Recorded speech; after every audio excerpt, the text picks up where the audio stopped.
Welcome to Conversations with Toy, a blogcast tackling life one episode at a time. This is the time to air out life's craziest moments. This space is all about speaking about life's hang-ups and ways in which we can leave better than when we started. Topics are all about ways we can find space to be better in life, love, mental space, and health.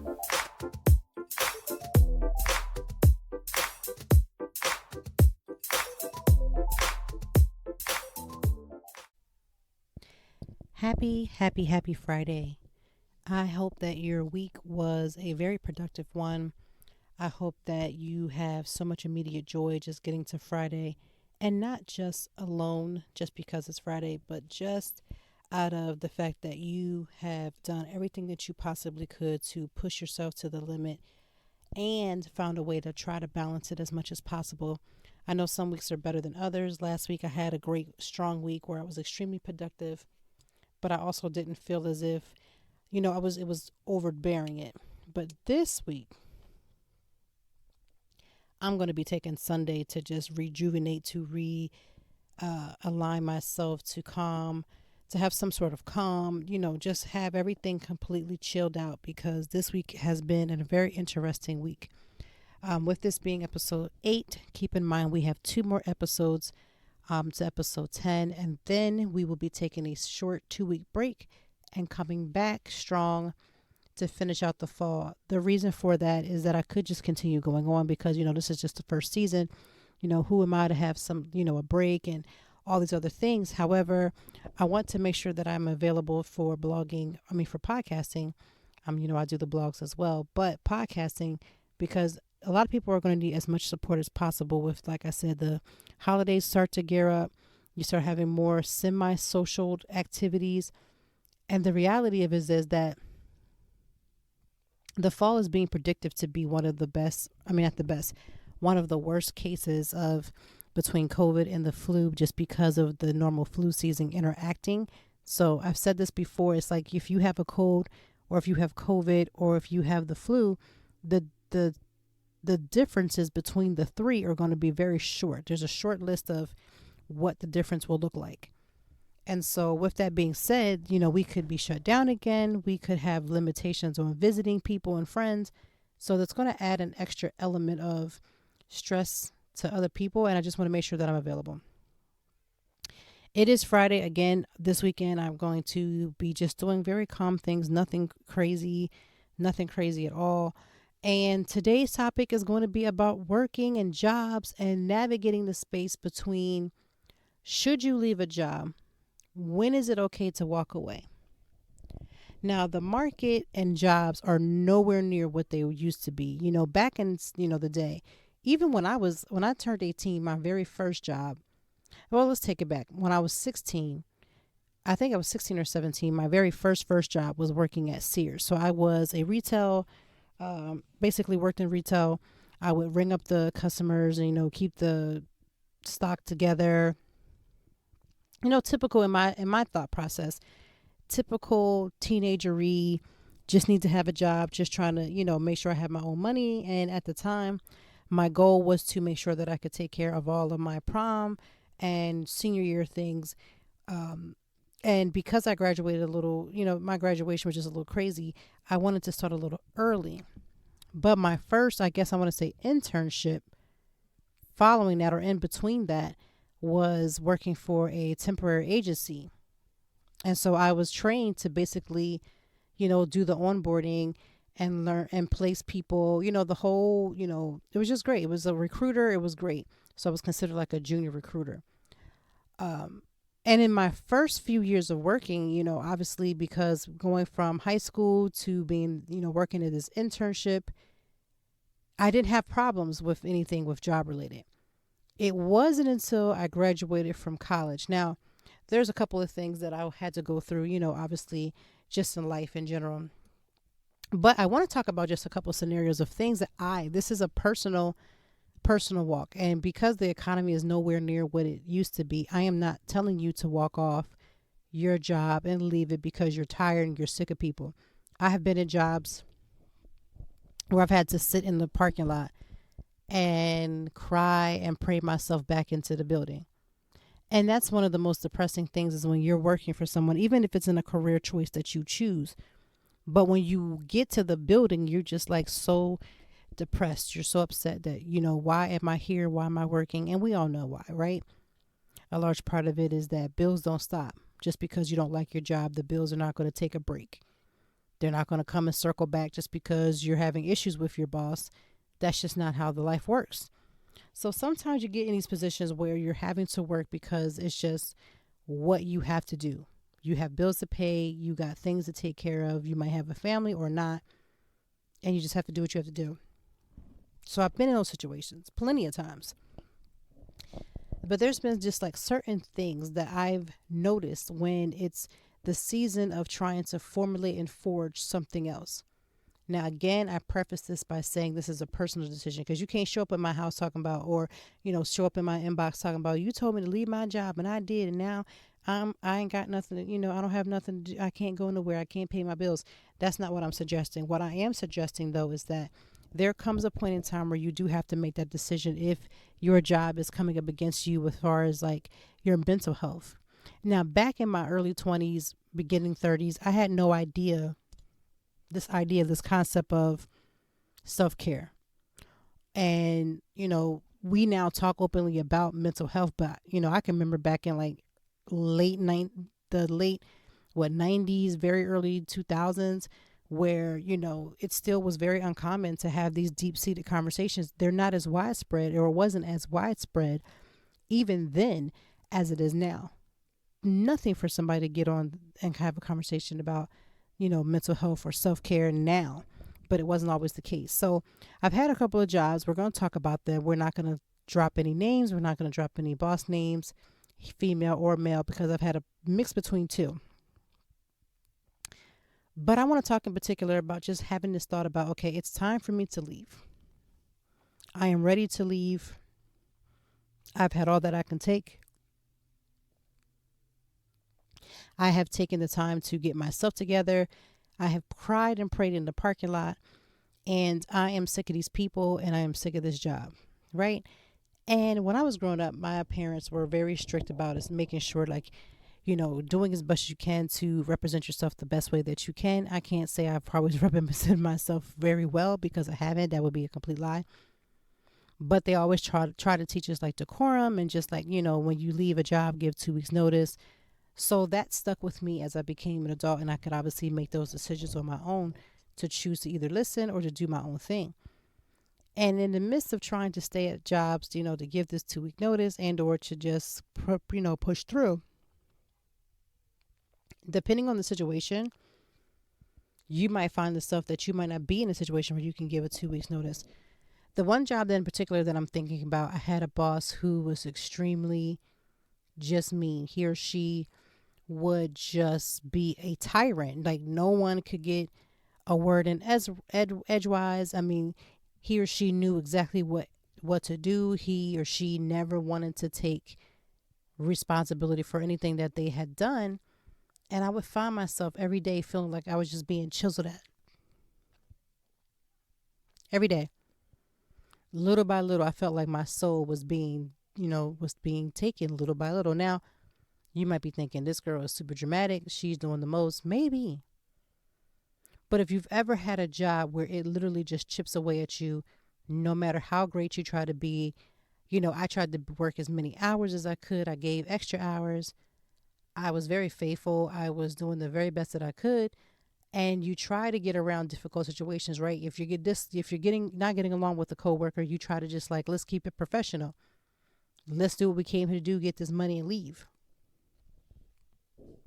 But that may not be the case all the time. So I found myself in some dark and deep situations where I've had to, I had to tell you about one of my only regrets in life.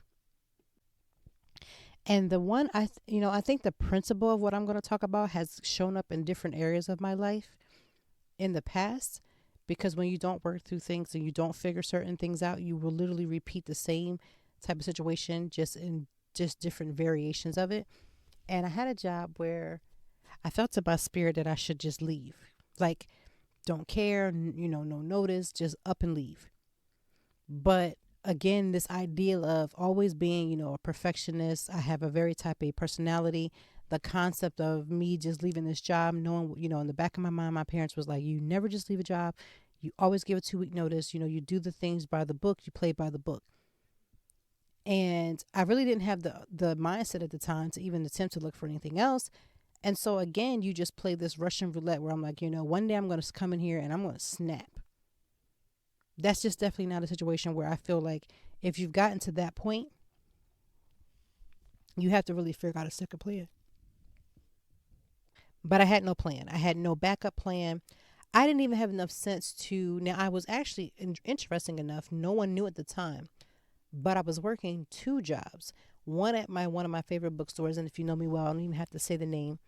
And no one knew that I was working this second job. So everybody just thought I was at the one job and I was just giving all these 1,000 hours. And I was like, I don't know how I was even able to pull off a second job, but I was working 1,000 hours at the first job and then would turn around and go to the second job that no one knew I had. And I really contemplated like letting the second job know, hey, I might be available for some extra hours. What can I do? And of course, that second job wouldn't have been as, ideal, but it would have been better with peace. And if I would have thought the way that I know now, back then, obviously it would have been a no-brainer. It would have been a complete decision to just leave the one and make it work through the second, or you know what I mean, or just telling myself if I can just leave the one and go to the second, that I can always get another second. But again, when you're young and you're basically being dumb and you don't think and you feel like you're stuck, you don't put thought processes into what makes sense. You go by emotions. So I was very delved into my emotions of being stressed out at this job, of not necessarily not liking the boss, but it had more or less to do with the fact that I was just seeing so many things that shouldn't have been taking place. And even though I was never privy to what may have happened or what was going on at the time, what I will say is that you can just sense in your spirit. Like I felt like I've always been a pretty judge of character, especially when I'm not romantically connected. And so I felt like there were so many times where I got that gumption, that that let's go, leave. This is not serving you anymore. I found myself crying. I had no social life whatsoever. So there was really no balance. And so that's why I've always talked about balance, because when you have balance in your life as a principle, you can apply that across the board. If you have balance in your eating, it wouldn't make sense for you not to be able to have balance, to be able to work a full-time job and go to school at the same time, because you recognize balance. But I've had so many times where I knew that the balance existed. I felt the need to have that balance in place, and I knew what to do to achieve it, but was so scared of being more loyal. Like Taurus, or like I'm a Taurus, I'm born May 10th, but Tauruses are extremely loyal to a fault. And so we'll give you chances after chances after chances. Now, once you cross one of us, like if you cross a Taurus, after they felt like they have literally given you of their soul and chances, then pretty much you don't stand a chance. Like you don't even get a chance. You yourself don't stand a chance. But I was finding myself completely burnt out. And I actually talked to my therapist about this a few years ago, because I was just like, what was it about that time that allowed me to stay in a situation that was no longer serving? But then when you have a great therapist and they get to listen to you as you get to tell them about your life, and you get to tell them about these different stories, and you tell them about things that you don't realize is a trigger, but you learn that later on, that that is a trigger. There was a principle in my life that I had not been able to apply, that there is a such thing as being loyal, and there's a such thing as self-protecting as well. And so if I'm being loyal to something and someone else that is not being reciprocated back, if it's only a one-sided loyal situation, then the person who's the most loyal ends up losing the most. I was that person. I was the one losing the most, because I felt like my whole spirit was being taken. Now, granted, let me just say again, this is not just talking about going to your job and you just don't like your job, and so you're miserable because you don't want to be there. This is talking about, like, for me, when I discovered major red flags, major, like red flags that was suggestive that it was time to pack it up, figure out another plan, and go. But that fear of wanting to leave something that's comfortable, even if that uncomfortable feeling is not okay. Like even if that uncomfortable feeling is toxic, that's why people stay in relationships that they're not supposed to be in, because it's uncomfortable. You know that you shouldn't leave, but then it's like the uncomfortableness of starting over was not enough for me to just say I'm going to leave. And so that's my one regret, the one job that I just pretty much, in my opinion, allow my boss, whether he or she, to literally walk all over me, take advantage of my loyalty, and in so many regards, flip flop on when they were going to be loyal. Right? I've had to go to jobs where they're like, okay, you done something wrong. We now know about it. What are we going to do? This is not okay. What shall we do? And I've had bosses, he or she, literally sit there and vote against me and say, well, let's get rid of her. And then, and the big then is, I still stayed. Even though that person physically raised their hand and voted against me to stay, everybody else had my back, which I also like to point out that it's amazing how, just certain of us stick together and some don't. But yeah, I still stayed even after seeing that flamboyant display of, like Maya Angelou says, if someone shows you who they are, believe it. I was one of those ones that was full of unbelief. You could have a neon sign and a shirt and firecrackers going over above your head, but I'm sitting there like, no, that's not true. But I found myself in that situation, I think, a lot of times because I never got the lesson. One of the things about life is that when we don't continue to receive the lesson and walk in that lesson, we will receive and repeat the lesson over and over again until we get it right. Now, I don't know about you, but in my household, when I was growing up, if yours was your dish night and you didn't wash them dishes correctly, now not only would my parents wake you up in the middle of your good rest, like this is that point where you get to that REM sleep, and they're like, hey, get your behind up and go rewash the dishes. And not just the dish that you didn't clean. Now you got to wash every dish that's in the sink. But it's that repetitiveness that, okay, you know that something's not right. You know that you're supposed to move, but you won't. You find yourself in a situation, you literally are the one holding the bags, right? And I've been in a situation, like I said, I have been, and this is not just one job, it's been multiple. A lot of things we preface and say that, like I've always been an administrative assistant. I've always been some type of assistant, and I've never had a problem with that because, I'm the type of person, at least back in the day, I used to always feel like I could do anything. Now that's a long cry from wanting to, one, be an attorney, or one, when I was younger, wanting to, oh, I want to be a manager, or I want to, I want to lead.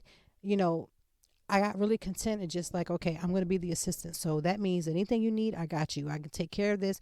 And yes, that type of skill set is a phenomenal skill set. Let me not say that I'm knocking that in any way. But when you have that type of personality where other people depend on you, and so they come to you for every little thing, if you don't put checks and balance in that, somebody's going to walk right over you. So I found myself in that situation. And in this particular job that I'm thinking about, I found that I was feeling robbed mentally and emotionally. But I didn't leave. I stuck it out. And I regret that. Because I regret the fact that I lowered myself to a certain extent where, how, like, if you have your personality is extremely bubbly and you're rarely like, I'm not confrontational, but I don't mind confronting anything. Like, I'm not going to purposely go out my way to bring the noise to you, but if you push it, I'm gonna let you have it straight up. And so I found myself like, this is who I am, but when it comes to this particular person, when it comes to this particular situation, I'm finding myself losing the battle of being able to even defend myself. Like, how am I not even able to stand up for myself? Like, who's going to stand up for me? Like, who's going to stand up for me if I can't stand up for myself? So if I would have to say, if I had any regret on the planet Earth, that would probably be one. Not leaving something when you know it no longer served you. And let me just say, if you're listening, this is a truly, truly, truly big principle. In my particular situation, it was representative in its way with a job. I've had that same principle show up in another way where it's been relationships. If I'm putting more energy into a situation, more than the other person, and that person completely shows you that they're not about you, they're not about a union with you, but you find yourself still stuck, following behind them, pining after them, crying after them, being heartbroken after them. And remember, this is not just a romantic relationship. This is the principle of relationships in general. Relationships thrive when it's two people going back and forth like a tennis match, matching the energy. Because that's the only way that the ball is going to get to the other side, is that when that person throws that ball and they hit that racket, you need them, the other person on the other side, to match that energy. After a while, when you don't, and that ball just keeps hitting the ground, and you're the only one that has to go run after it, you're going to get tired.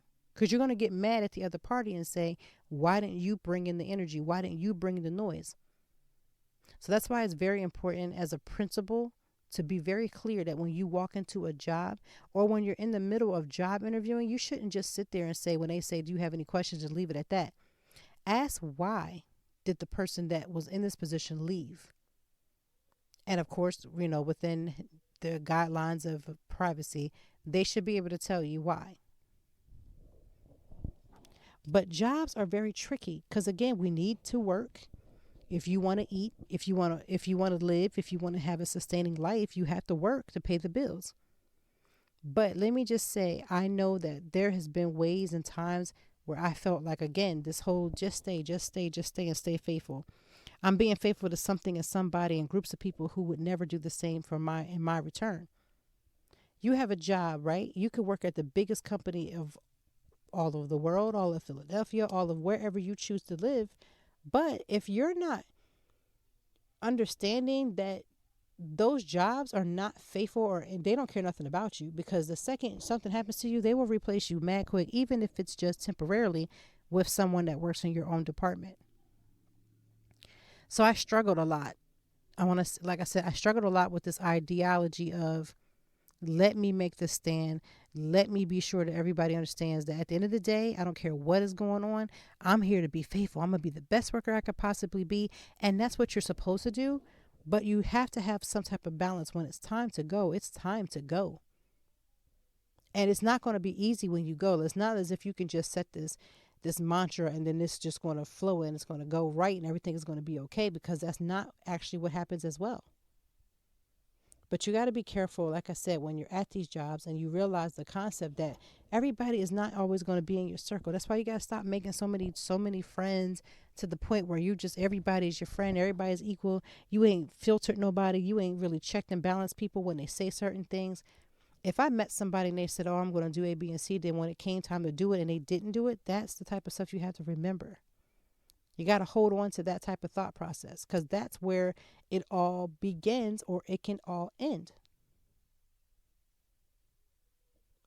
Because jobs, like I said, you can't just leave a job and then turn around and get a job the next day. Not necessarily, unless it's your time, you've done the work. There's all kinds of other factors that take in place. But everybody, you just gotta keep your mind clear on this whole job situation. Because I know it's Friday and some of us is leaving that job sitting in the parking lot crying because you're so grateful that you just made it another week, because the job that you're at, you just can't stand. And maybe you're still there because of COVID. Listen, I'm not here to judge why you still decided to hang on or hold on to whatever you're choosing to hang on or hold on to.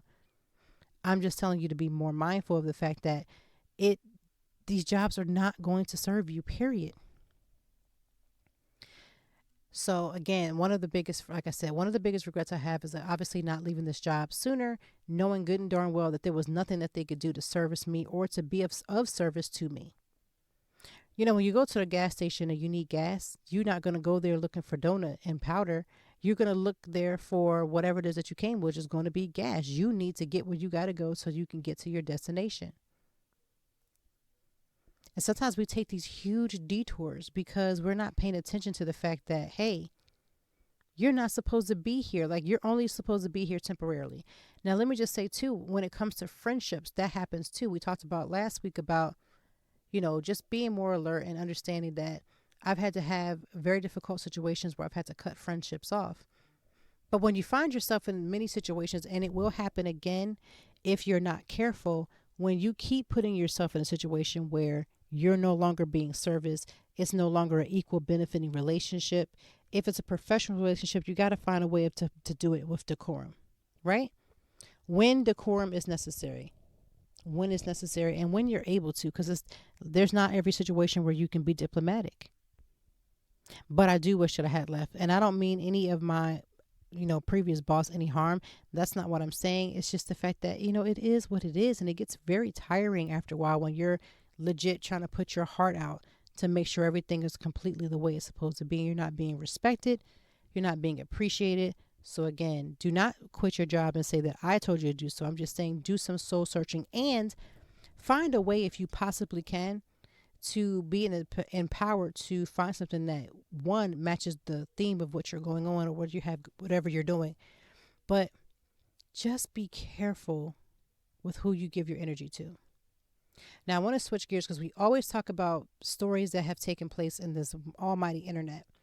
One, I want to say that my heart goes out to all of those who have been in the path of the flood, or I want to say hurricane that's happening. I guess I'm still saying flood because my house got flooded recently.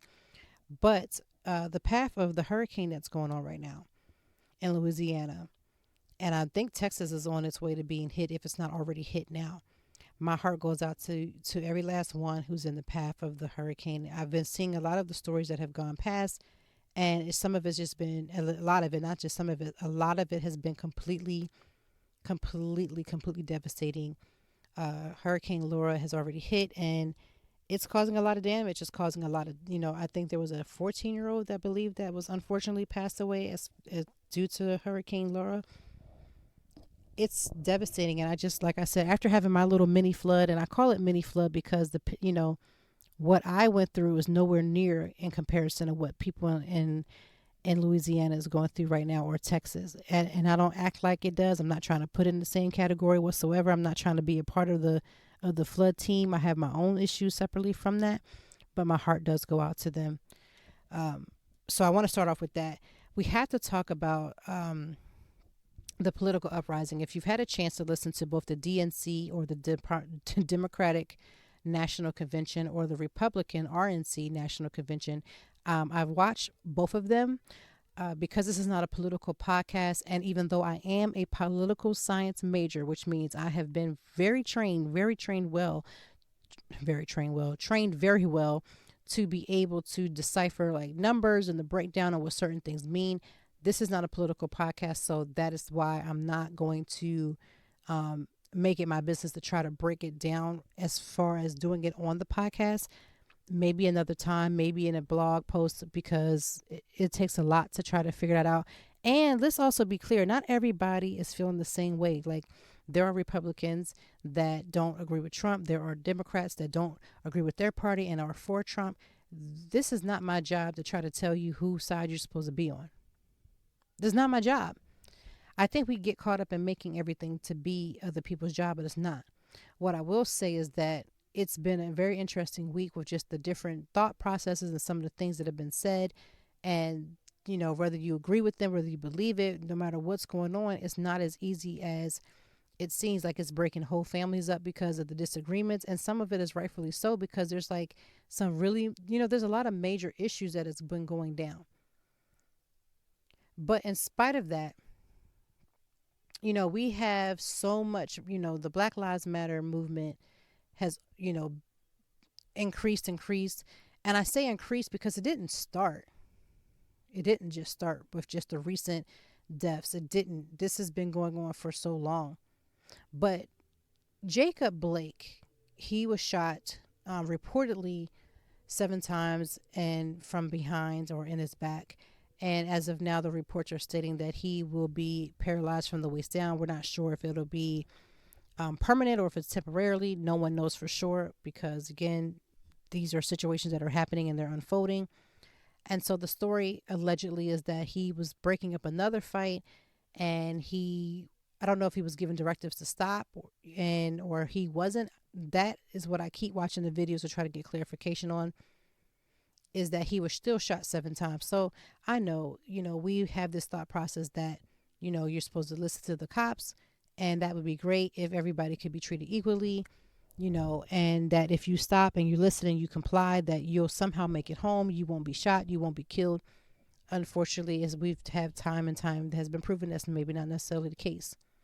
So without going too deep into the case, what I'm just trying to say is that since this last week, we've had so much political unrest. Completely. People are fighting in between, amongst each other. They're fighting on social media.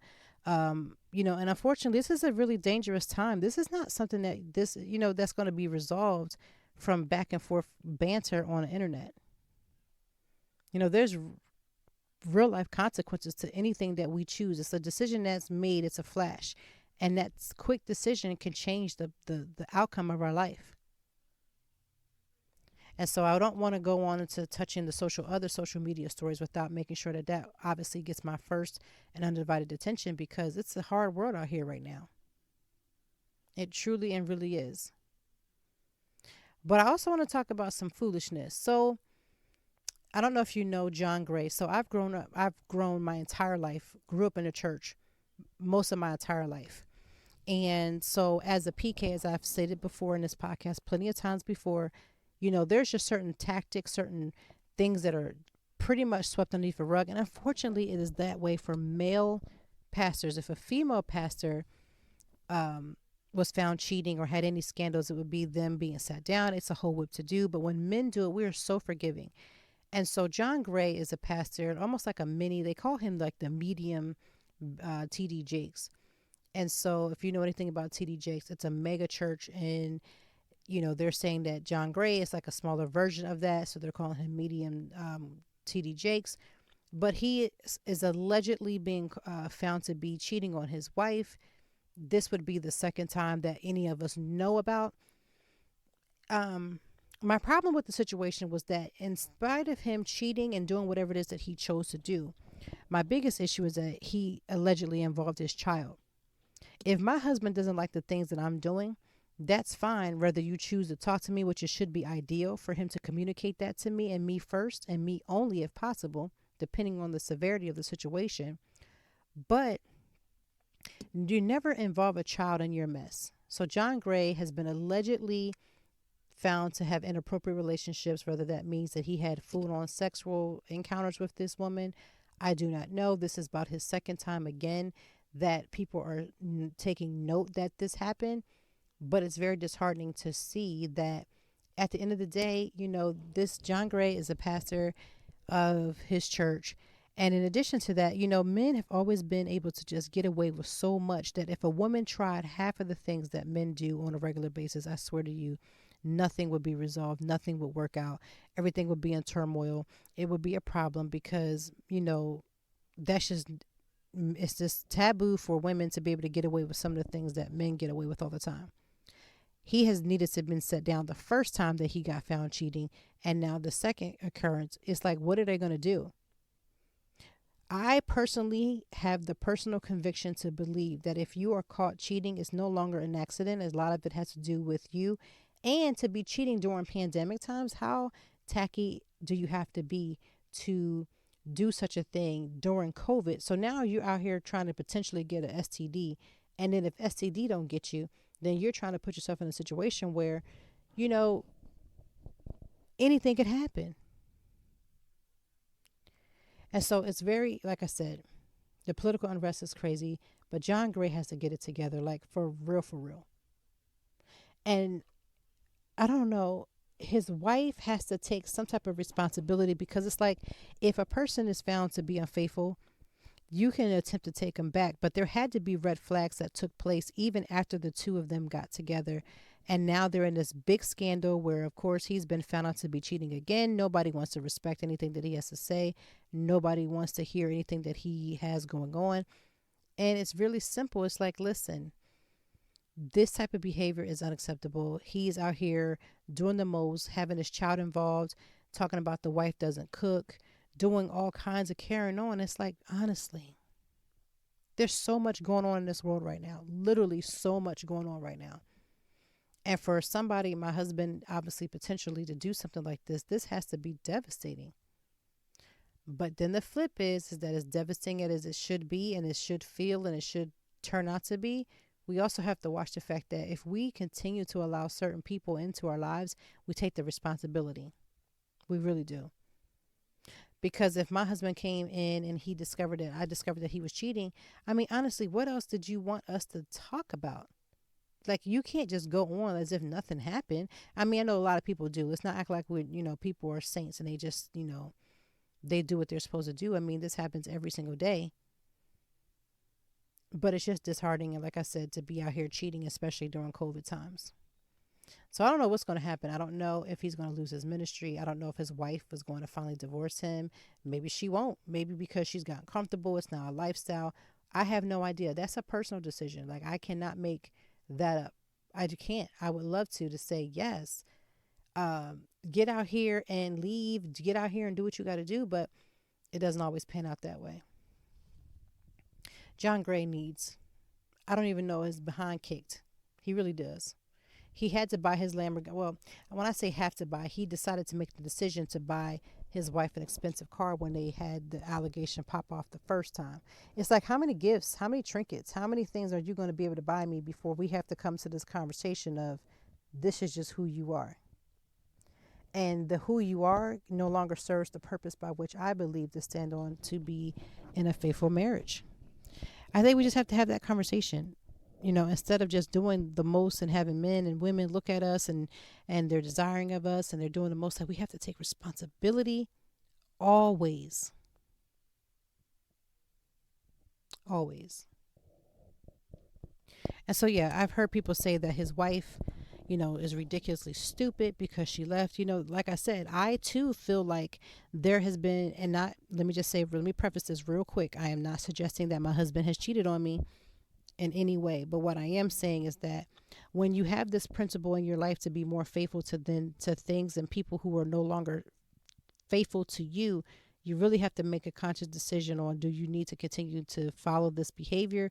Do you really need to just discontinue not dealing with this anymore? Because there's nothing that you can do to take care and stop somebody from having bad behavior. Like, I can't stop John Gray from having bad behavior because that's a personal decision. Unfortunately, his wife will then bear the brunt of how he reacts, because there's nothing that you can do to stop a person from having these bad qualities.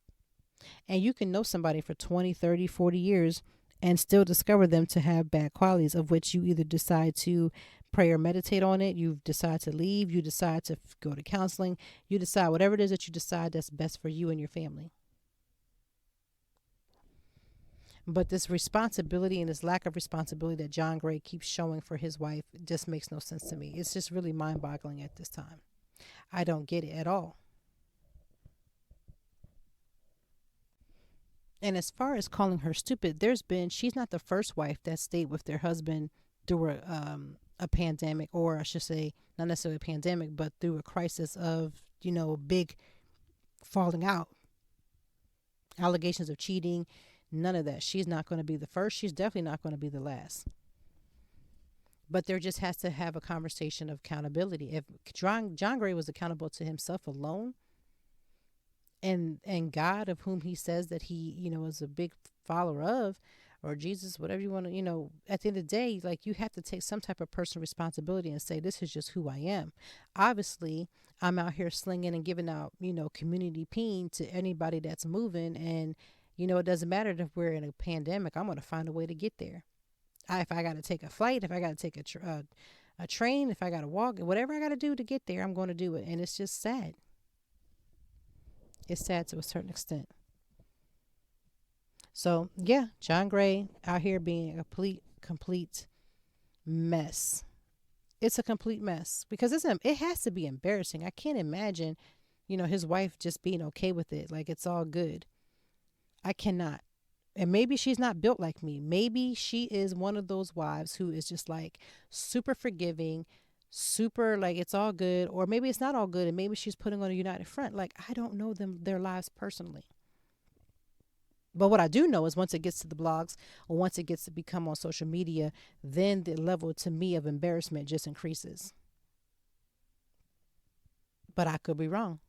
But I pray I never have to find out. I do pray that I never have to truly, truly, truly find out. I wanted to talk about, since we're on this conversation about, again, we talk about this quite often about taking care of yourself and your mental space. And I want to say that we are going into, so my children, again, have their school, I believe, starts in about 12 days, I believe, 12, 11 days. And I know that every parent is in a tight situation. I think we forget that part, that parents are struggling to figure out the best plan. So even if you go with one plan, you're always going to have it in the back of your mind. Did I make the best decision? For me, I don't have it in the back of mind if I made the best decision as far as my children's health, because again, I preface that my two older kids have really bad asthma and they already flare when it's fall because of the change of the weather, change of seasons, whatever the case may be. But, as a parent, I'm thinking about as I'm setting their areas up and getting them together for, homeschool. And when I say homeschool, I just mean online school.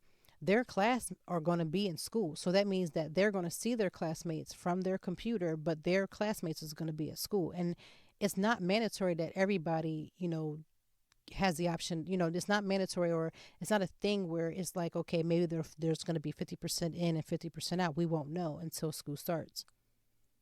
But I always ask myself, I know that I made the right decision for their health, but there's the social aspect of it too.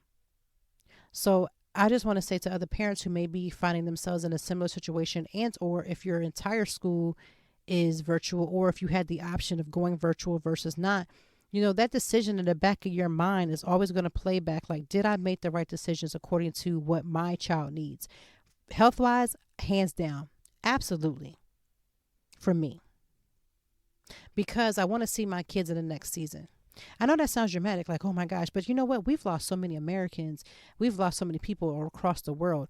We don't even get to play that game of saying, well, you're being dramatic because, everybody going to be here. But like when you have people dying left and right, like I said, I've had several people in my own family that had it.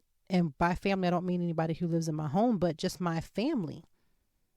That scared me. Like, first of all, I was already taking it seriously, and that scared me enough. And two, I like to listen.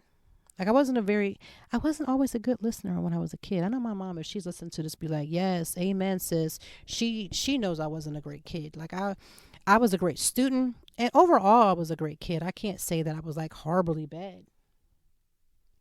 But this listening thing when I was a kid, like I was the rebellious type. But since I've had children, since I have no choice but to calm down and be one of those great moms and have a great example to my kids, like I have to make the decisions that works best for them. So I'm doing whatever I can to cover my children as far as their mental health, making sure that they're healthy, making sure that they're happy, making sure that they're solid. And that may come from, in our family, it may come in the form of therapy. It may come in the form of, us doing family events.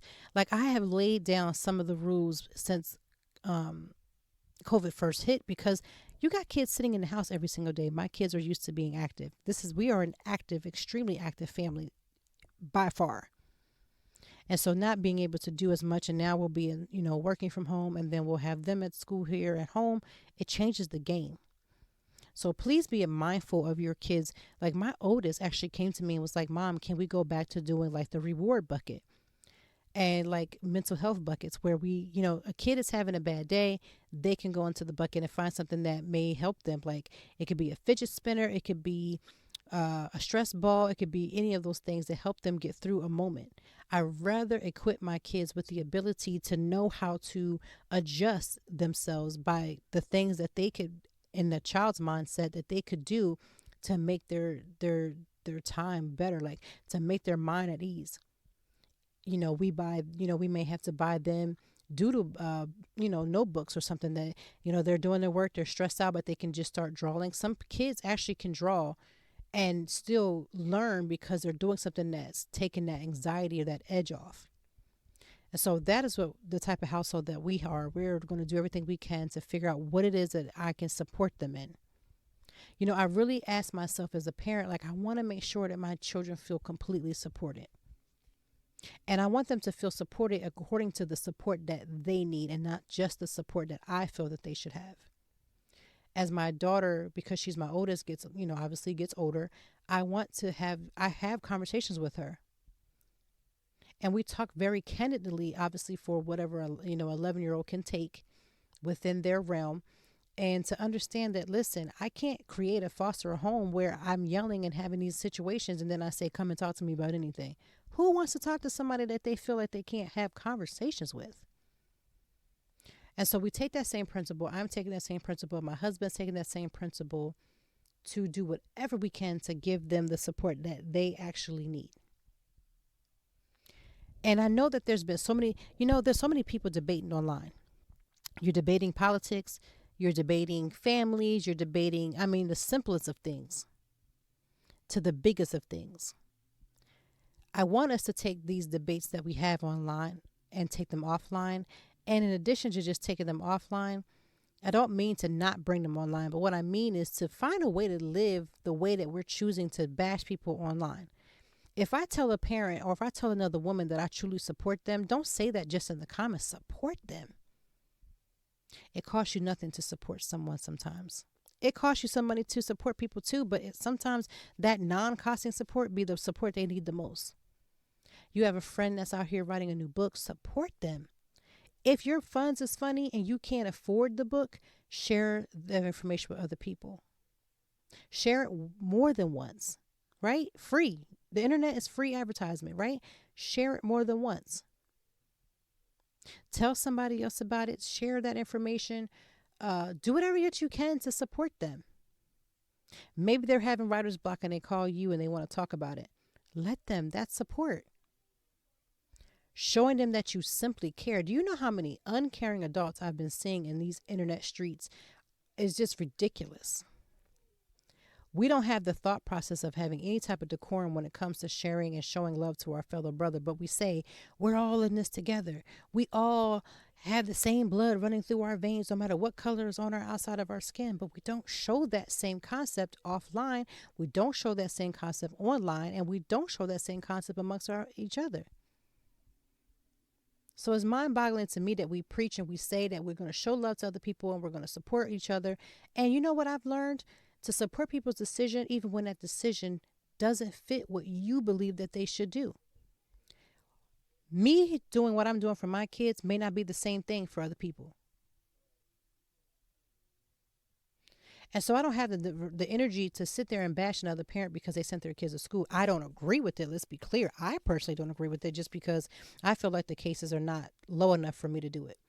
But I don't disagree with a parent's choice to do what's best for them. And you know how I can help? I can still support that parent even when I don't agree with what that parent is doing.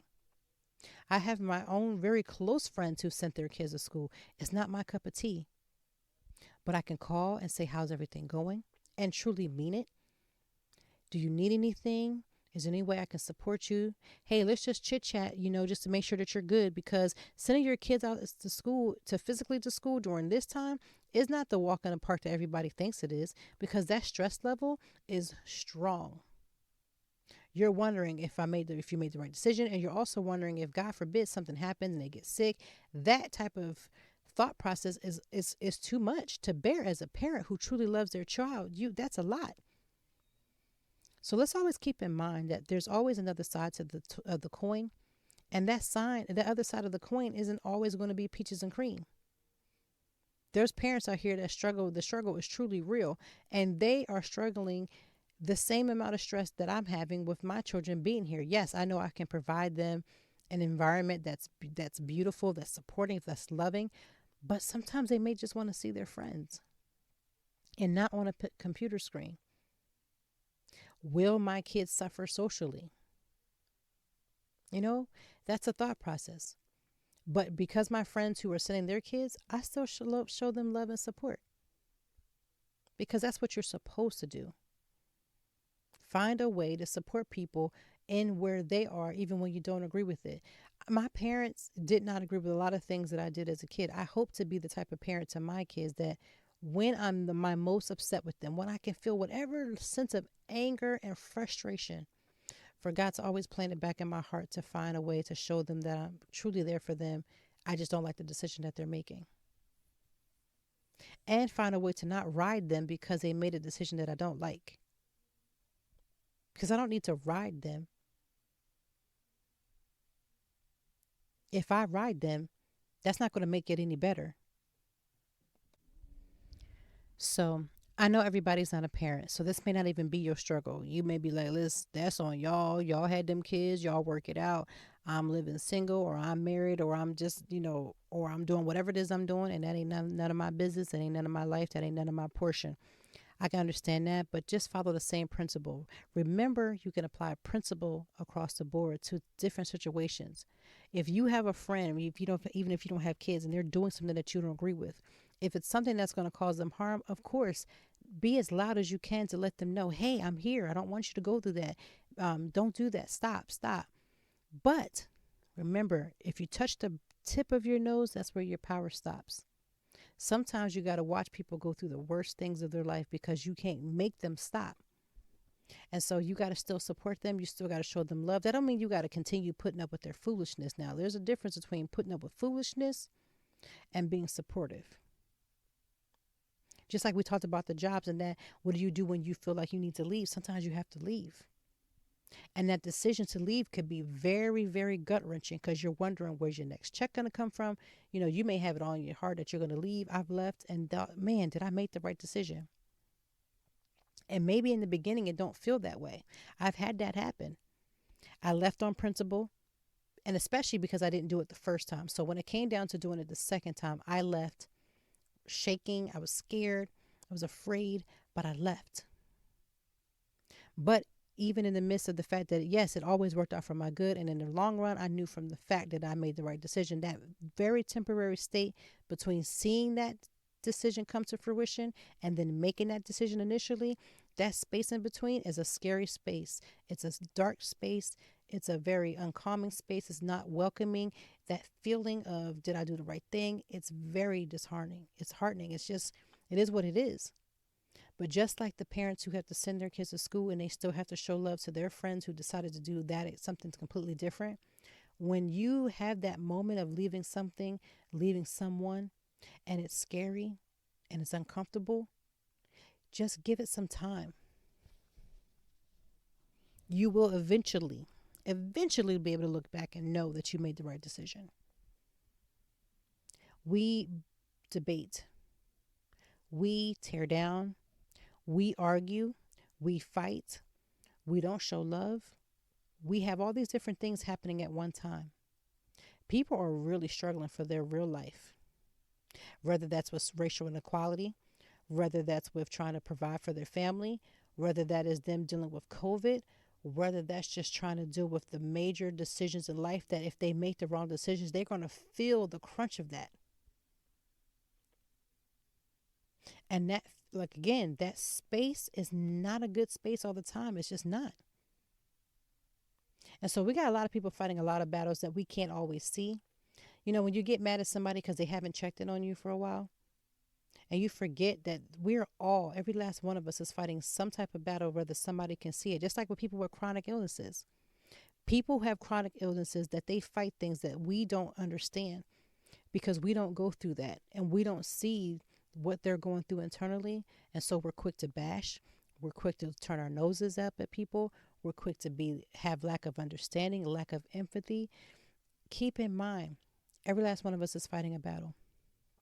And we really could do ourselves a good justice if we just learn to fall back and let people do whatever it is that they're going to do and support them in that. Now, does that mean I have to support your wrongdoing? No. Do I get to decide if that what you're doing is considered right or wrong? I get to decide that for myself if I feel that's something I can align with. Yes. I can't decide for you if that's a good decision, even if I feel strongly against it or for it. But we just lack this empathy. We lack love. We lack the fact of, like, I always grew up in my house where my mom would be like, listen, I don't like what you're doing, but you got to make that decision, not me. You got to live with that decision, not me. So that's what I try to tell myself to people.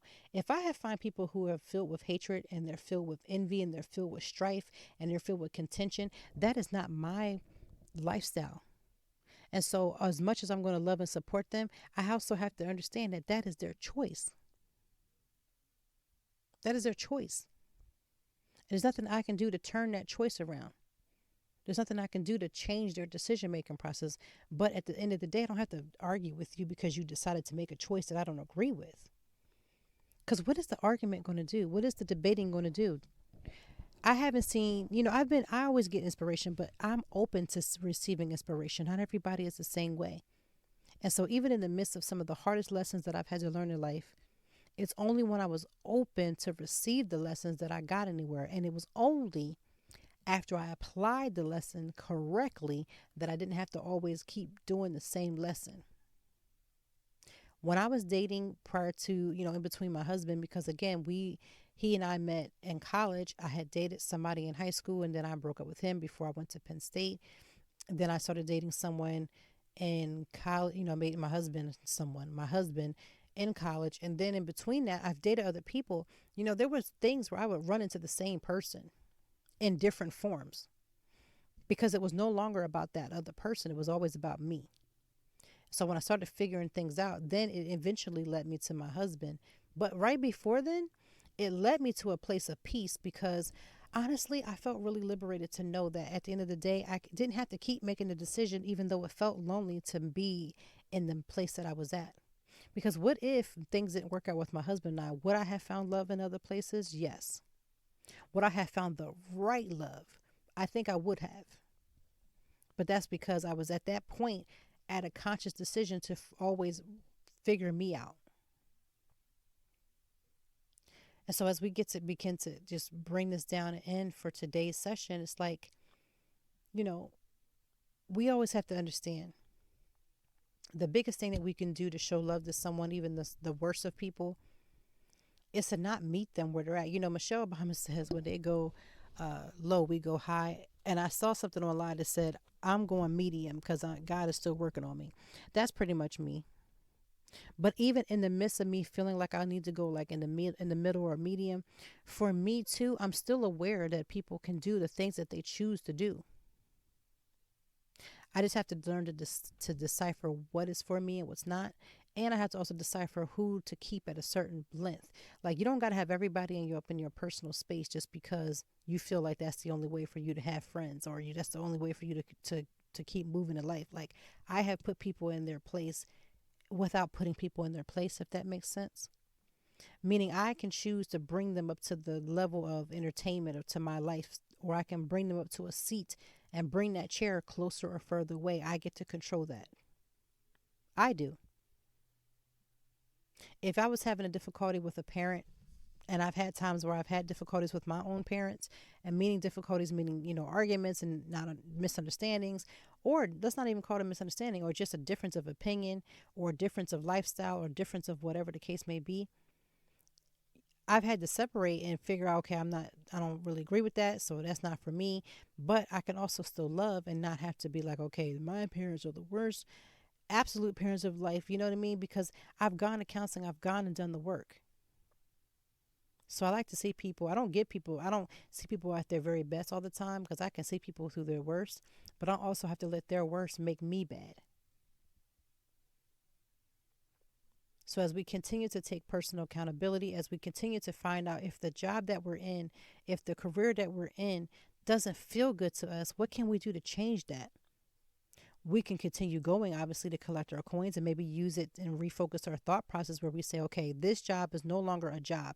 It's now going to surface me to get me to my next level. You can do that.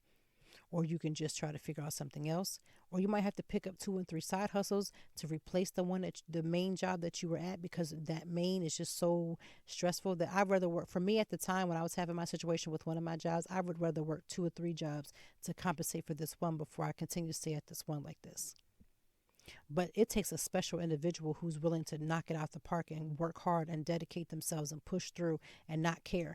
And when I say not care about what other people are saying and what the other person may be thinking, and do what's best for them. It takes a special individual. And we all have the capability of being that in our own lives. It's about whether a choice you choose to be that way. So I hope that you have a good weekend. It's Friday. I'm going to have another glass of wine on Fridays. That's what I like to do. That's my listen. We've earned this. Put your feet up as much as I possibly can, because, I'm still a mom. So, COVID is still here. Ain't no turn up, no clubs, no bars, none of that. But at the end of the day, I want to relax this weekend. I'm going to have a great time this weekend of just doing a bunch of nothing. And in the midst of that, I'm hoping that we'll come together for next week, because this episode, week number 9. And then that's one more episode until we get to have a little 2-week break. And then we're going to come back to support each other throughout these next, couple weeks. My kids will be starting a school in like 11 days. So we'll have one more podcast before school starts, then one more podcast as they start that first week. So we'll have to see how it goes. But shout out to all the other parents that I have seen has already been struggling. I just want you to know I'm sending you prayer so that when my time comes, I need y'all to bounce that prayer back to me. Could you plan on doing that? Because I'm going to need it. Have a good weekend. We'll talk soon.